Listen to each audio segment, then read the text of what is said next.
Did Maria really has eaten the remaining pizza a while ago? Okay, may a while ago dito. So ano kaya ang dapat na ilagay sa blank? Ito pong tanong na to ay diniscuss natin nung session 3. Titinan ko lang po kung naaalala nyo pa. Did Maria really has eaten the remaining pizza a while ago? So ano po ang tamang sagot? Okay, base form always kasi inangkin na ni did ang lahat. Tama po yon. Okay, nagsabi na si ma'am. Ayan, trabaho na ni did. Auxiliary verb yan. Pag sinabi po natin auxiliary, helper. Paano pa siya magiging helper kung yung base form may trabaho pa rin? So, hindi na natin pwedeng i-past tense yung it. Pakawala na natin, ibalik natin sa tunay niyang anyo. Pag sinabi natin ibalik sa tunay na anyo, huwag na nating sabitan ng kahit na ano. Okay po? Huwag na nating sabitan yan. So, since trabaho na po yan ng did, yung past tense may a while ago na, ibalik na natin siya sa pagiging base form. Meaning yan, wag lalagyan ng S, wag lalagyan ing, wag ipapast tense, wag lalagyan ng ed. Kapag nakakita na kayo ng do, does, did, tapos connected po siya sa main verb, wag nyo na pong kakabitan ng kahit na ano. Okay po. Maraming nagkakamali dyan. Tapos sasabihin, di ba dapat 8 kasi nga past tense?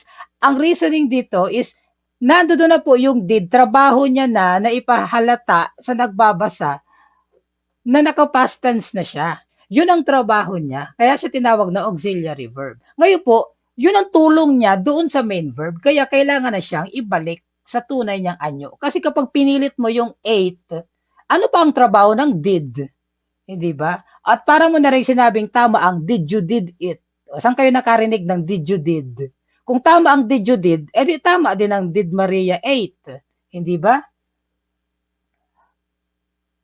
It doesn't matter. Kahit na mag-present tense, past tense, mag-do, does, did pa yan. Pag nakita nyo yung tatlo na yan, mag-singular man yan o mag-plural, mag-past tense man yan na did, mag-present tense na does, pakawalan nyo na ang main verb. Huwag na kayo mag-isip ng kahit na ano, parang awan nyo na. Pakawalan nyo ang main verb, ibalik nyo sa tunay niyang anyo, kasi yun talaga ang rule. Okay, isa pa. Tingnan natin kung talagang inilagay sa puso yung rule na ito. Importante po ito. Lagi itong lumalabas sa spot na error. Kaya, kailangan talagang hindi na kayo magkamali dito. Isa pa, does this topic helping to address the goals of the seminar? Parang awa nyo na po, itama nyo na po ito. Huwag na po sana kayo magkakamali. Ay, salamat. Puros na, okay, tama. Do, does, did. Since may das na dito, trabaho na po niyang sabihin na naka-present tense at naka-S form. Ito na po siya, naka-S form na po siya. Ngayon, yung main verb, pakawalan niyo na. Huwag niyo nang sabitan ng kung ano. So, ang tama dito ay help. At sa kapag nakikita po kayo ng to, at saka verb, yung verb po na kasunod ng to ay naka-base form din. Pero na lang kung gerund, di ba, na natalakay natin last time, yung noun na gerund, naka-ing, pero hindi yun verb.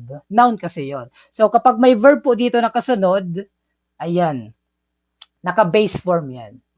So, tama po kayo, help. Huwag nyo na pong ipag-iit na ang topic ay singular. Baka po may magrason pa na ang topic ay singular, kaya dapat may S. Hindi po yan, kasi may auxiliary verb na tayong does. So, yung main verb po ay dapat naka-base form na. At syempre, kapag may modal auxiliary, naka-base form din tulad ng will help, should help, can help, may help, might help, could help. Lahat po ng sinusundan na verb ng modal auxiliary naka-base form. Lahat ng verb na sinusundan, na sumusunod I mean sa to, ay naka-base form din. So, modal equals base form. Auxiliary verb, naka-base form din. Meron bang to? Infinitive yan. To, naka-base form din. It doesn't matter kung nasa mundo ka ng past tense, future tense, at present tense. Pag nakita nyo to, auxiliary verb, do, does, did, yan. Yan, tatlo na yan. Naka-base form yan. Modal, at saka yung to. So, isa pa. Hindi pa ako nakukontento. Tulad po nito, she does not like coffee. Okay, she, may does. Yung like, hindi na po naka-S form. Sinalo na po ng does. Trabaho na niya yan. Hindi na po, she does not likes. O kaya, he did see a ghost. Naka-past tense. Okay, pwede niyong lagyan ng not kung hindi. He did not see a ghost last night. Pero naman kapag nakakita talaga, gusto mong i-emphasize na nakakita siya, magiging siyang, he did see a ghost last night. Kung ayaw mo gumamit ng did, ibalik mo yung saw. Okay po. He saw a ghost last night. Pero kung lalagyan mo ng did, gusto mong i-emphasize yung nakita talaga niya, ibalik mo siya sa base form. So, naka-base form pa rin ito. He did see. Hindi po pwede ang he did saw. Isa pa. Last na po ito na ano natin. May session 3. Everybody has been, have been, had been, having been waiting for you since yesterday. Okay, everybody. Tingnan natin kung naaalala pa. So, ano yung natutuhan natin last time? Ang everybody, everything, anything, somebody, something, yung mga no one, nobody, puro po yun singular. So, since singular siya, gagamit po tayo ng has. Ayan, may S din. So, the correct answer is has. Huwag po tayo magpapalito ha.